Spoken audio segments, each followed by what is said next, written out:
What's up, heathens? How y'all doing? I'm the Godless Engineer, and I critically analyze apologist claims to give you the best arguments and information so that you can stand up and use your voice. Today, we're not going with the green screen, but we are going with a new background here. I just thought that you guys might like to actually see my newly designed background setup and everything like that. Got a bunch of cool stuff back there on the shelves that I may or may not show you guys more in depth one day. But today, we're going to be taking a look at J. Werner Wallace. Now, I know Detective Dipshit is everybody's favorite person to go to. Not really. But today, he is being asked, what is the best historical evidence for Christianity? And I think that his answer is going to surprise you. I know it surprised me. So if you want to fuck around and find out what the best historical evidence to verify Christianity is, then please stay tuned.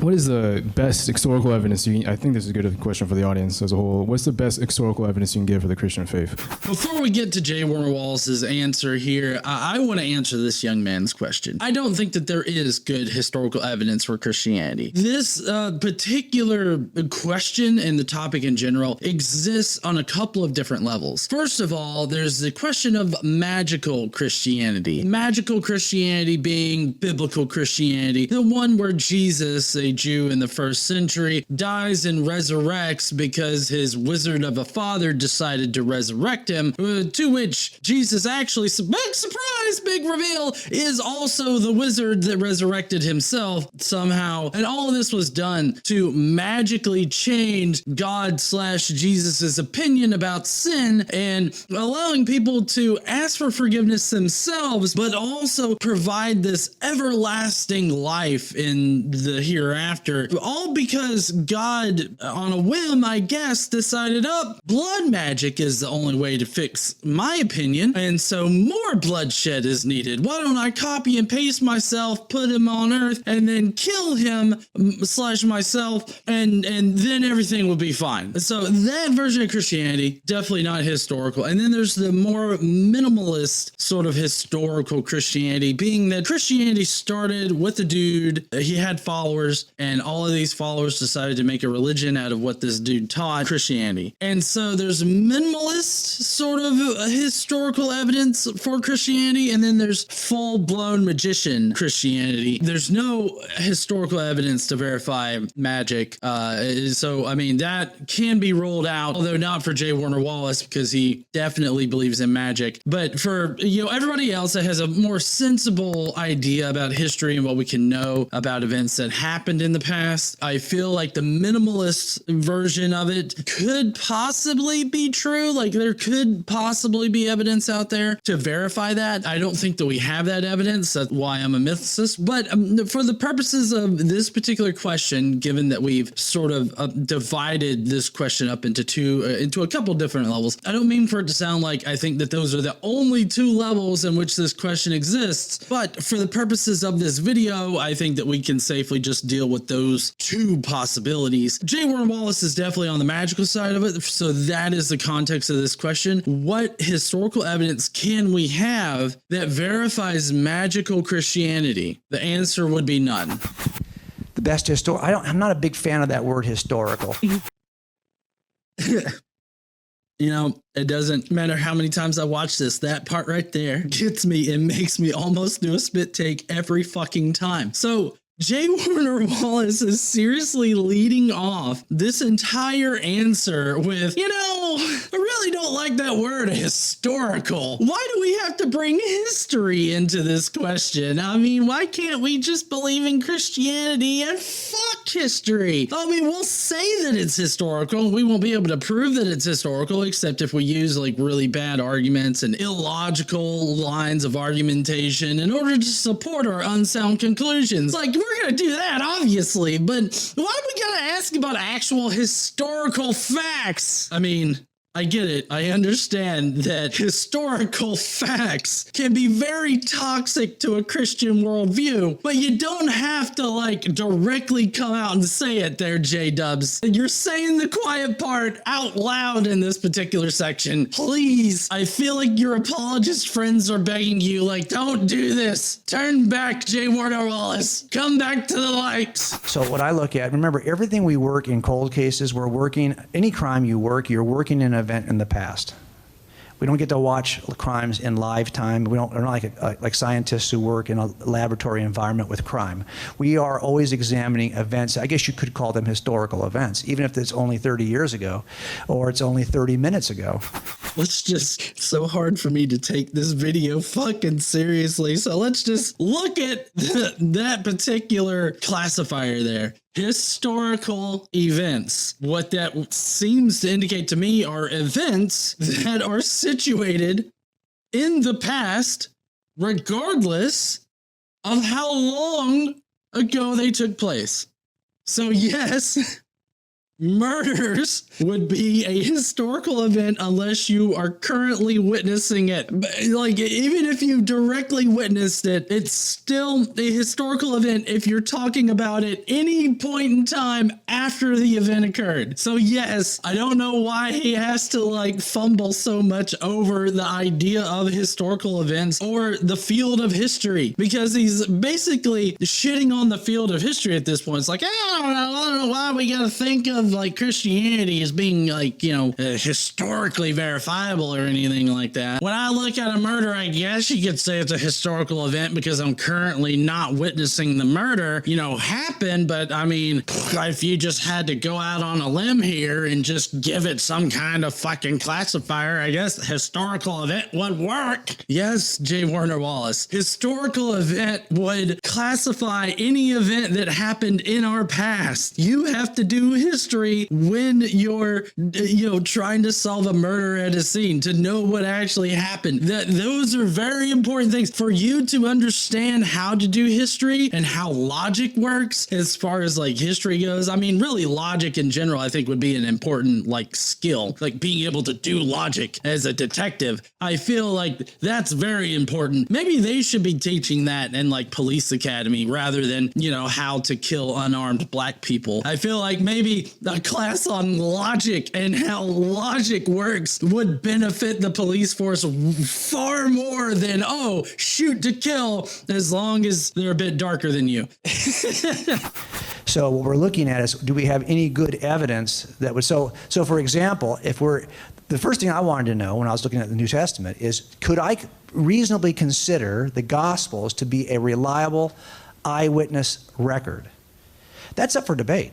And people will debate that for ages, okay? You know what it also is there, J-Dubs? It's doing history on historical events. Being able to identify eyewitness accounts and identifying firsthand eyewitness accounts is an important trait of doing historical research. Like, doing history is very important for you to be able to know if this is a firsthand eyewitness account or if it's some kind of secondary account, or maybe some dude heard his brother's sister's boyfriend, say some shit about this stuff. Like, being able to actually analyze your sources and come to a conclusion as to how reliable they are. This is doing basic history, so I don't know why you had to start out this entire thing shitting on history. Like, the historical facts, I don't know if we should really go into that area for it. Unless J. Warner Wallace knows that if you are going by pure historical facts that everybody would accept as far as New Testament studies go, which I know that's kind of a low bar to set, but historians in general would accept these historical facts. Yeah, Christianity is going to have a bad time. But the fact that he doesn't even know how to do history or how to do source criticism, I feel speaks volumes to how much of a dipshit J. Warner Wallace is. And I've written a ton about this in both my books and on the website. And what I try to argue is that I think we've got good reason to at least suggest that the authors of this account wanted it to be considered an eyewitness account. We have statements like John at the end of his account where he says, hey, I'm writing about all that Jesus did. I could write a lot more. I could fill books with all this stuff. Okay. Then the question is, well, is it a reliable account? And that's an important question. Is it a reliable account? Because anybody can say those things. Anybody can say, yeah, I'm really trying hard here to like record actual historical events. So obviously the leprechaun escaped up into the tree and then granted me 3 wishes so that I wouldn't take his gold. So, I mean, I don't know how much more of a firsthand eyewitness you need here, okay? That's just what happened. And I mean, I could write volumes about what we talked about, me and that little fucker. You know, I can't do it because I don't have time and I don't care. You understand how, like, anybody can say those things. It depends on whether or not this is a historically reliable account. And typically, J. Warner Wallace isn't going to go through how we determine these things, but typically what you're looking for in these firsthand eyewitness accounts, or more importantly, as far as Christianity goes, secondary accounts about things that happened, you're looking for like active involvement of the author in it. Like, you know, them being very personal about it and saying, oh, I saw this happen and all this other stuff. We don't get that from the Gospels, like none of them, not even John. In fact, John says that he's writing down an account of another person that witnessed or experienced these accounts, which John being written in the 2nd century and also this being a bullshit claim and not having any kind of facts to support it, that's what makes it not reliable. Now, for secondary accounts, which is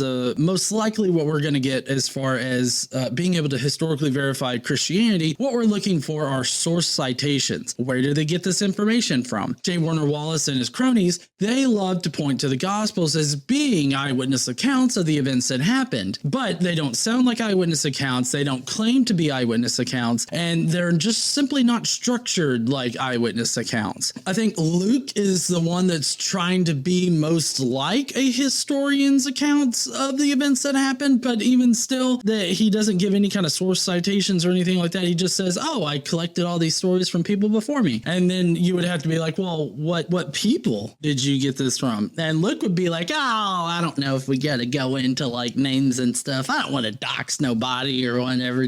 I collected them from people out there. That's essentially what Luke does in his opening. But as far as the Gospels go, there's that problem, the fact that they don't read or sound like firsthand eyewitness accounts. But another issue that they have is they don't discuss their sources. They don't say where they got this information from, and they don't discuss why that information was the best information to inform themselves about what happened to Jesus or about Jesus or anything like that. So as far as sources go, we can't trust them to be reliable because it's just as likely that they were fabricating bullshit, either coming up with it on their own accord or by copying and rebranding things from the Old Testament, or copying and rebranding things from other Hellenistic writers like Homer with his Iliad and Odyssey. I'm a fan of that particular hypothesis, especially for Luke's account.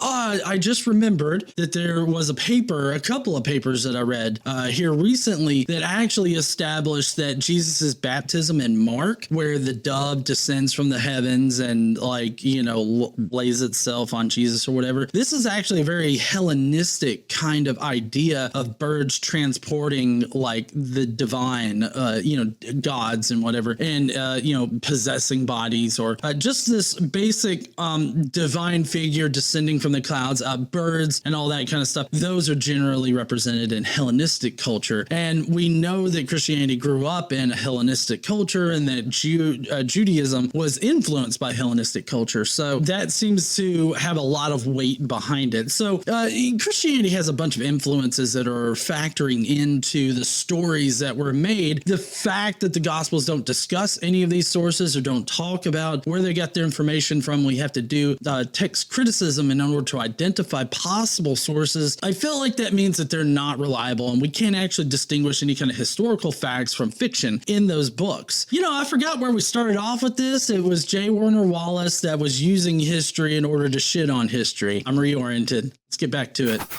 Is it an account, an eyewitness account, and then is it a reliable account? And if it's a reliable account, this is how, by the way, I get supplemental reports from 30 years ago in which a witness has been interviewed by a detective in 1972. Now, that witness has been dead for 10 years. So I have no way to go re-interview that person. And the detective has been dead for 5. So now I have no way to go interview the writer of the report, but I've got this report I have to assess, even though I have no access to the first eyewitness or the person who wrote about the eyewitness. That's much like the Gospels.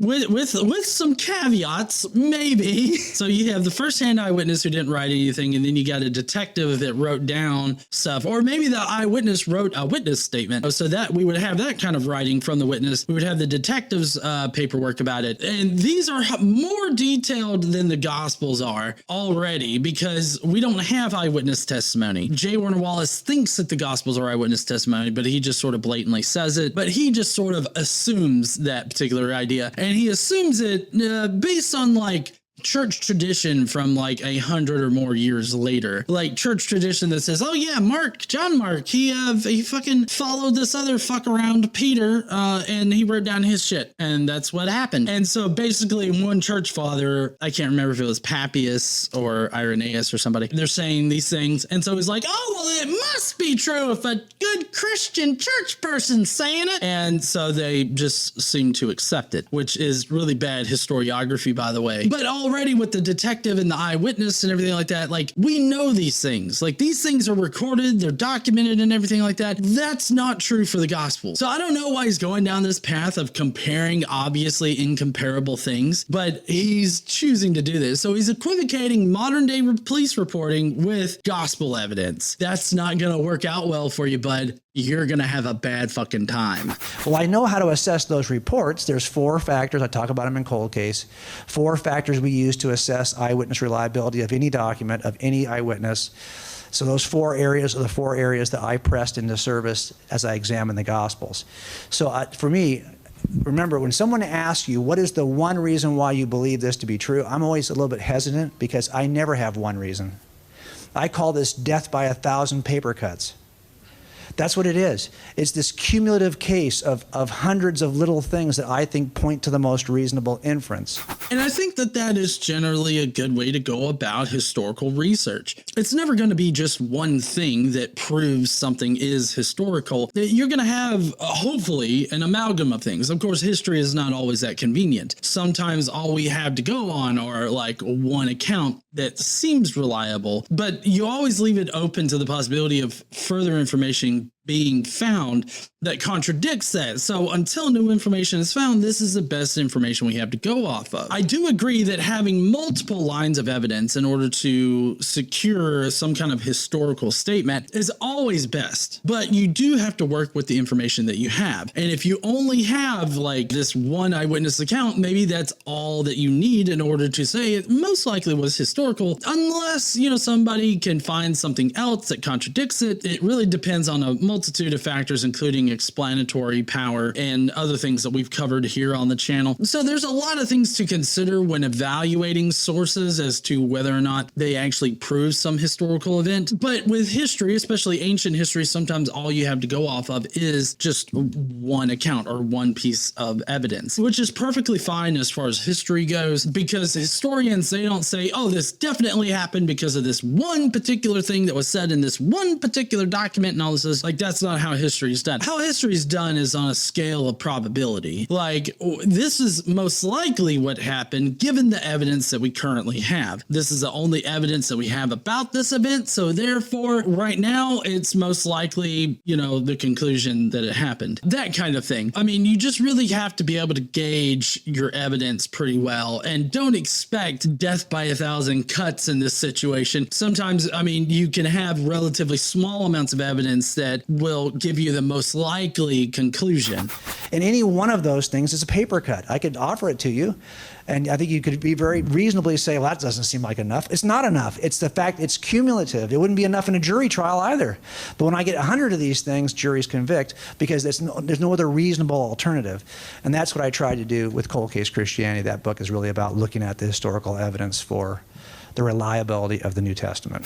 I feel like we've already got a number of historians that are working on this question. Not just historians, but also New Testament scholars and other people of that nature that are looking into this question. So I think that a cold case detective is not going to be adding anything new to it. He will give you a summary for the best magical evidence that could be out there. He definitely believes in the hypothetical sources behind the Gospels, and not only that, but the Gospels themselves and all this other stuff. So he's got a very magical belief system here. But I do want to reiterate, you don't need a death by 1,000 cults in order to establish historical facts, but you are looking for the facts that best explain all the evidence that we have. And if you can solidify some kind of fact with multiple lines of evidence that are independent of each other, that's about as sure in history as you're ever going to get. And that's going to be it for J. Warner Wallace's video today. Quite short and everything like that. I just thought it was hilarious. It was like, I don't like historical facts. That's just, let's not focus on the historical facts about it. Let's just focus on, you know, all the bullshit I'm about to tell you. But anyways, if you will, please go down below. Let me know what you thought about J. Warner Wallace's video. Go down there and just, did you think that he had good evidence, or did you just think he had shitty evidence? I don't know what you think, so why don't you let me know down there in the comments. And while you're down there, why don't you smash that like button and subscribe if you like quick commentaries like this. Don't forget to stand up and use your voice. Bye, heathens.